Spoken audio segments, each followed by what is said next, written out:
अतुल शेठ, प्रभाग क्रमांक 41 या प्रभागातून तुम्हाला भाजपमधून अधिकृत उमेदवारी देण्यात आलेली आहे. तर पहिलं तुम्ही काय सांगाल, आज तुम्हाला भाजपने एबी फॉर्म दिला, अधिकृत उमेदवारी दिली आहे. जय श्रीराम. खरं तर आज या भागाचे लोकप्रिय कार्यसम्राट आमदार माननीय योगेश अण्णा टिळेकर यांच्या मार्गदर्शनाखाली मी या प्रभागामध्ये गेले 2019 पासून अनेक उपक्रम लोकांची सेवा करण्यासाठी या भागामध्ये मी चांगल्या प्रकारचं काम या ठिकाणी मी करतोय. मग दहीहंडी सारखे उत्सव असतील, दिवाळीला फराळाचा कार्यक्रम असेल किंवा प्रत्येकाच्या 20,000 किट आपण ह्या भागामध्ये दिवाळीच्या निमित्तानं आपण त्या ठिकाणी तयार केले होते आणि ते प्रत्येकाच्या घरी दिले. आत्ता कॅलेंडर वाटपाचा देखील मोठा कार्यक्रम आपण त्या ठिकाणी घेतलेला आहे.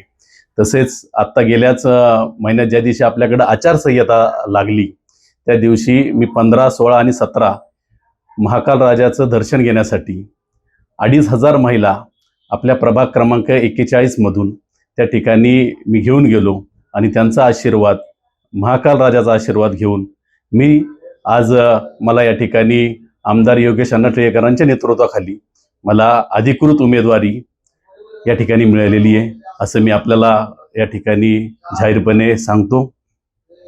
ह्या भागामध्ये अनेक या ठिकाणी कामं आहेत.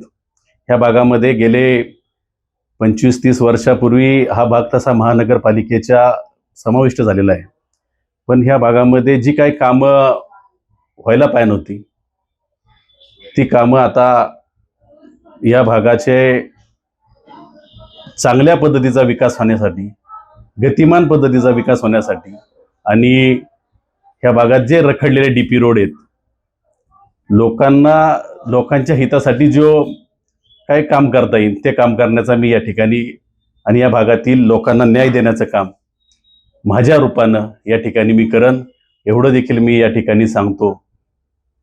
डीपी रोडच्या बाबतीत सांगेल तुम्हाला किंवा सय्यदनगरमधील उड्डाणपुलाच्या बाबतीत मी तुम्हाला सांगेन.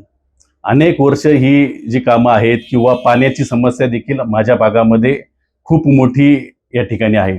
माझ्याकडं नव्याने समाविष्ट झालेल्या महानगरपालिकेचा बराचसा भाग आता उंडरी किंवा पिसोळी, अवतरवाडी, होळकरवाडी, हांडेवाडी हा सगळा भाग नव्याने समाविष्ट झालेला आहे. त्यामुळे त्यांना मला स्ट्रीट लाईट असेल किंवा पाण्याच्या बाबतीत त्यांना कॉर्पोरेशनचं पाणीच आत्तापर्यंत पोहोचलेलं नाही आहे. त्यामुळे सर्वात प्रथम मला पाण्याची सगळ्या ठिकाणी पाण्याची लाईन देऊन सगळ्यांना पाणी द्यावं लागणार आहे. ते माझं त्यांना मी सगळ्यांना आत्ता शब्द दिलेला आहे की पहिल्या 6 महिन्यामध्ये मी तुमच्यापर्यंत पाणी पोहोचवण्याचा प्रयत्न त्या ठिकाणी करणार आहे. खरं तर हा फार वरिष्ठ लेवलचा आपण प्रश्न मला विचारलेला आहे की युती, आघाडी किंवा माझ्या संघ कोण उमेदवार, जर आघाडी नाही झाली, युती नाही झाली तर माझ्या संघ कोण उमेदवार असणार आहेत किंवा युती झाली तर कोण उमेदवार असणार आहेत हे तर मला माहिती आहे. पण मी तुम्हाला एवढंच सांगेल की माझ्यासारख्या सर्वसामान्य तरवडे परिवारातील एक 38 वर्षीय मुलाला आज या भारतीय जनता पार्टीचं मला उमेदवारी देऊन खऱ्या अर्थानं ह्या भागाला न्याय दिलेला आहे. माझ्या परिवाराला या भारतीय जनता पार्टीनं न्याय दिलेला आहे हे देखील मी तुम्हाला या ठिकाणी सांगू. आम्ही पूर्ण प्लॅनिंग गेले 4 ते 5 महिन्यापूर्वीपासून ह्या भागामध्ये कामांच्या माध्यमातून करतोय. लोकांपर्यंत पोहोचण्याचा त्या ठिकाणी प्रयत्न करतोय. पण आता जे ह्या भागामध्ये खरं तर भारतीय जनता पार्टीच्या उमेदवारी मागण्यासाठी जवळजवळ 45 ते 46 जण त्या ठिकाणी होते आणि त्या ठिकाणी आज SC महिला माझ्या भगिनी प्राचिताई आल्लाड यांना त्या ठिकाणी मिळालेली आहे आणि मला त्या ठिकाणी ओपन पुरुष म्हणून मला भारतीय जनता पार्टीनं त्या ठिकाणी उमेदवारी दिलेली आहे.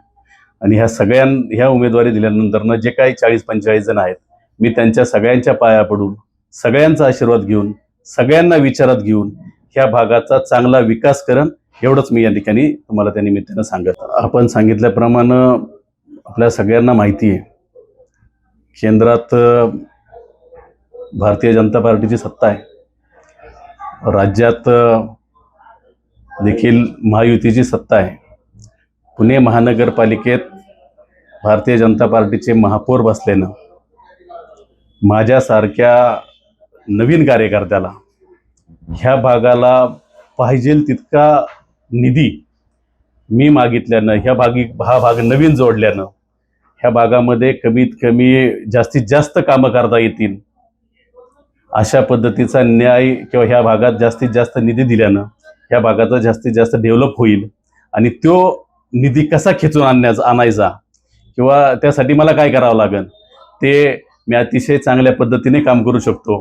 मग मला त्या ठिकाणी स्टँडिंगचे चेअरमन असतील किंवा सभागृह नेते असतील, आपल्या पुणे शहराचे जे महापौर होतील, त्यांच्याकडनं ह्या भागाचे आमदार माननीय योगेश अण्णा टिळेकरांच्या नेतृत्वामध्ये मी या भागाचा अतिशय चांगल्या पद्धतीचा एक विजन ठेवून ह्या भागाचा चांगला कायापालट करेन, चांगला विकास करेल, एवढंच मी या ठिकाणी तुम्हाला या निमित्ताने मी सांगेन. खरं तर महाराष्ट्रात लाडक्या बहिणींनी महायुतीचं सरकार आणलं, तसंच मला माझ्या लाडक्या बहिणींनी मला सांगितलेलं आहे उज्जैनच्या महाकाल राजासमोर की दादा तुम्हाला उमेदवारी मिळाल्यानंतरनं महाकाल राजाचा आशीर्वाद तुमच्या बरोबर आहे आणि आम्ही सगळी लाडक्या बहिणी तुमच्या बरोबर अतिशय पूर्णपणे ताकदीनं आम्ही तुमच्या बरोबर उभे राहणार आहे. त्यामुळे विजयाची काळजी तुम्ही करायची नाही असं माझ्या लाडक्या बहिणींनी मला महाकाल राजाच्या मंदिरात त्या ठिकाणी मला सांगितलेलं आहे. त्यामुळे मला विजयाच्या बाबतीत बिलकुलही शंका नाही असं देखील मी या ठिकाणी सांगेल. मी मतदार राजाला या ठिकाणी आव्हान करतो, 15 तारखेला मतदान आहे. आपण आपले ह्या भागाचा चांगला विकास होण्यासाठी, ह्या भागातली रखडलेली कामं, पाण्याचा विषय संपवण्यासाठी, ह्या भागातले डीपीचे सगळे डीपी रोड मार्गी लावण्यासाठी, ह्या भागातली संपूर्ण ट्रॉफिक मुक्त करण्यासाठी, ह्या भाग टँकर मुक्त करण्यासाठी आपण सगळ्यांनी माझ्या पाठीशी उभं राहावं, मला आशीर्वाद द्यावा.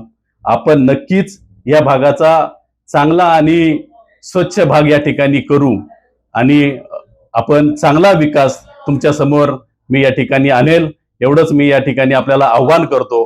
आणि आपण सगळ्यांनी 15 जानेवारीला मला आशीर्वाद द्यावेत. उद्या माझ्या भारतीय जनता पार्टीचा अधिकृत फॉर्म भरण्यासाठी आपण सगळ्यांनी त्या ठिकाणी यावं, ही देखील मी आपणास या निमित्तानं विनंती करतो. धन्यवाद. रोकठोक महाराष्ट्राला सबस्क्राईब करा आणि बेल आयकॉनवर क्लिक करायला विसरू नका.